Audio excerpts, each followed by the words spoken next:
Today we're talking about a brand that is often referred to as a beginner golfer's brand, but for me it was the first golf set I ever had. I don't know why it's attached to beginners, but what I do know is they're incredibly easy to hit. First swing of the day there, up the right hand side of this fairway, and exactly what I expect from this company. Hi guys, if you are new to this channel, then welcome to this YouTube channel. If you want to hit that subscribe button and join us on the journey to 50,000, that would be great. Guys, if you're a regular viewer of the channel, welcome back. So today guys, we are talking about Ping, and in particular the brand new Ping G440 range of irons. So we know often, for me, especially when I speak to people, Ping are referred to as maybe a beginner golfer's set. And the first set I ever had was the Ping i2 Plus irons. Again, fantastic irons, certainly helped me get my handicap down before I changed. But we know with Ping they have plenty of clubs on the range, from the G440s all the way down to the blueprint irons. So it's making sure they've got options for you no matter what your handicap is. So it's not just aimed for me at those higher handicapper golfers.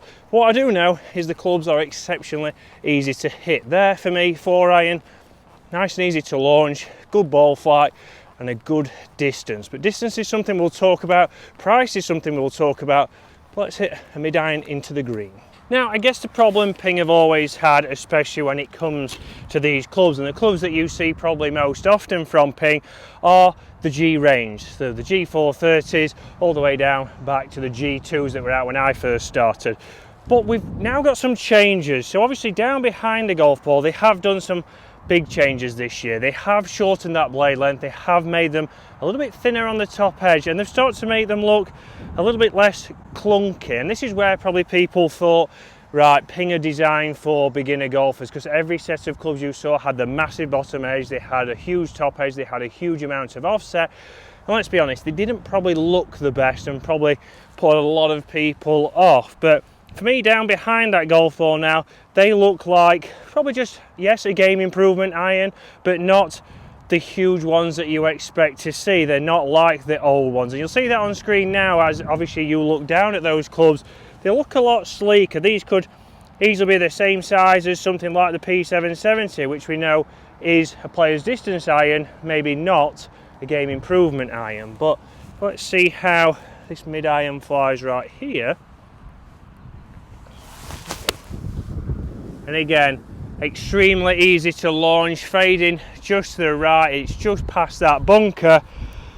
But again, I've not had to try to get that golf ball to do much. Again, these are the first couple swings of the day for me, and I feel like you could go out here with these golf clubs, get a reasonable strike, and even if you miss hit them like that one there towards the toe, still get the distance you require. And again, when we talk about how big they look behind the golf ball, there has been clubs from Ping over the years, like the PING Zings. There was another Ping that I'm going to put on screen now that I can't remember the name of, but also looked extremely big. There was a lot of real estate behind the golf ball. Yes, you got the forgiveness, and yes, they're extremely popular.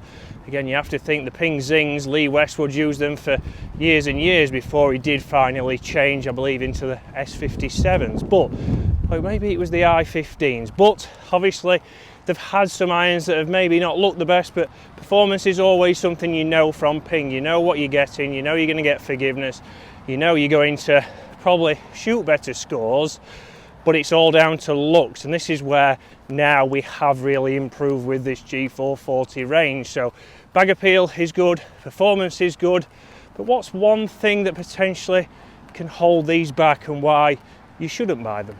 So let's test these Pings now for numbers. I'm going to start with the 4-iron. Again, my 4-iron, we're looking at around about a 200-yard shot is what I would play my Tourer fitted 4-iron. What will this Ping do? Again, not the best of strikes, but still getting forgiveness. Let's see, we're using the launch monitor here, the Golf Joy GDS Pro. 210 carry going 225, so straight away there, even from a mistrike, it's still gone further than I would expect from that kind of strike from my traditional 4-iron. So forgiveness straight away.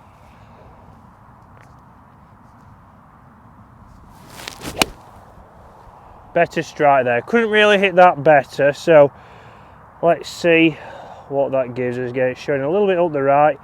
220 carry going 235, so certainly a good number. After all, that is obviously a long shot with a 4-iron. We'd take that all day. At the moment, if I was looking for that kind of shot, I would probably using again a 7-wood or maybe even a 5-wood, depending on what the conditions are. So certainly a good ball flight, not as high as maybe you think, still launching well, still a penetrating ball flight. One more.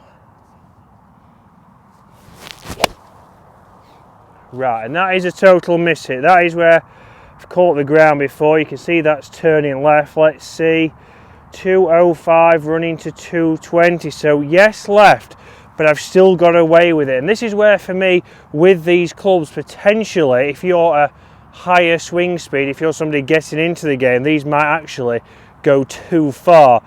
Again, a lot of people are saying, I wish I'd hit my 4-iron 235 yards. But let's talk about the 8. And again, guys, if we now go into that 8-iron, my standard 8-iron would go around about 160 to 165. So I'll be very interested to see how far this 8-iron is going to go. Again, down behind the golf ball, much improved with the looks.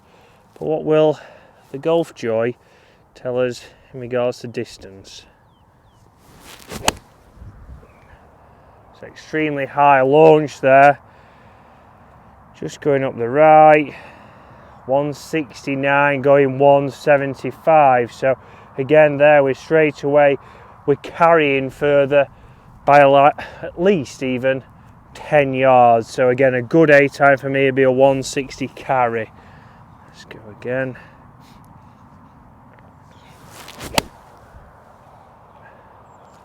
Again, a nice towering fly, and you're going to get the landing angle. So yes, you are going to get the landing angle.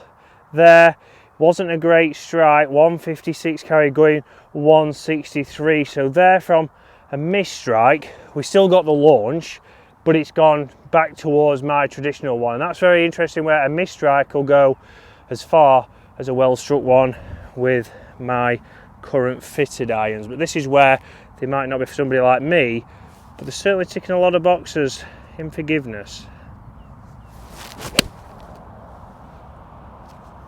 Again, extremely high, and we'll see that shortly on screen. What's that one gone? 175 going to 180. So for me, with somebody with a little bit higher club head speed maybe than these clubs are designed for, we might see some dispersion front to back. But very interesting there, guys. You can get good numbers, certainly extremely forgiving. And guys, if we talk a little bit of the data quickly there, so on average from that 8-iron we was getting 167 carry and 173 total spin, up at 7,300. So exactly the spin I kind of expect from my irons, but you can see the landing angle is where we certainly are going to gain for your players who can't get that ball to launch. You can see by the dispersion, again, you can see the one that I mishit that dropped back a little bit. But again, not too bad right to left, but it's certainly front to back for me, 9.7 yards in average deviation. So something certainly that we wouldn't want to see from my clubs. Again, if we go to the 4-iron on average, carry distance 210, going 227, but 2,800 spin. So pretty low on that spin side, and that's why the ball was going so far. And we can see there, dispersion wise, again, front to back or average deviation was 22.6. So I did miss hit one totally that went left. We did push one out to the right. So deviation for me, the control just wasn't there. We can see one of those ball flights, the one I struck well, still launched pretty high, up at 30 yards and carried that longer distance. So yes, if I get it right, it'd go a long way. Let's see, back on the course. Now we still have that Pure Flex face in there, which is the next generation to, again, enhance the sound and feel of these clubs. We've also got a thinner face in there. So again, a thinner and shallower face, so they can distribute the weight elsewhere, which is why potentially also they've made that blade length a little bit shorter. But a talking point for me is obviously how far these clubs are going to go. And we're going to jump on the launch monitor shortly and just see how far these go. Because if you're somebody with a higher club head speed, then potentially these aren't the right golf clubs for you, because you might just hit them too far and you'll have a huge gap at the bottom end of your bag.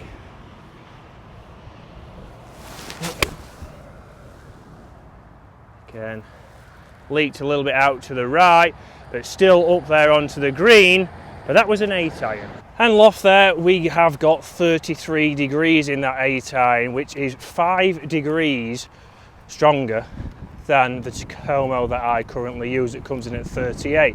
So you see there, obviously, if you do have speed, you then have to obviously potentially think about how far these clubs are going to go. Because even if you are a relatively new golfer but you have a lot of club head speed, you can have a big gap at the bottom end of the bag. I normally hit a 7 iron or a 6 iron on this hole as a standard, but there an 8 iron has reached, crept over the bunker and actually gone past pin high.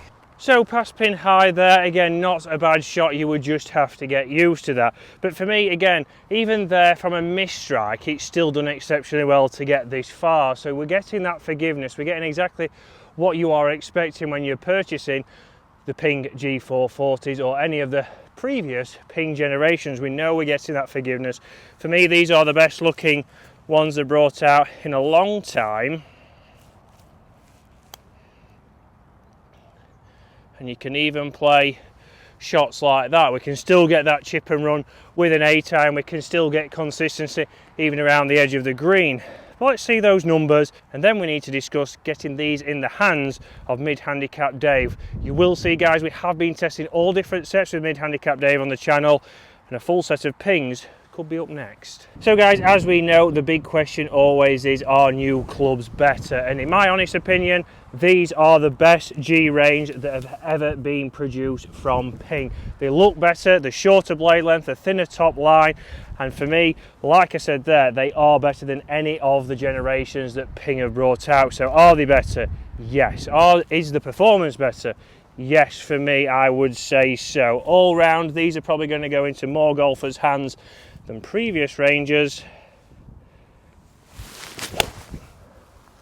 for shots just like that. Even there with a 4 iron, I can get that launching nice and low, a penetrating ball flight. They don't just go high, they can do everything, guys, and I can't wait to see mid-handicap Dave test these out.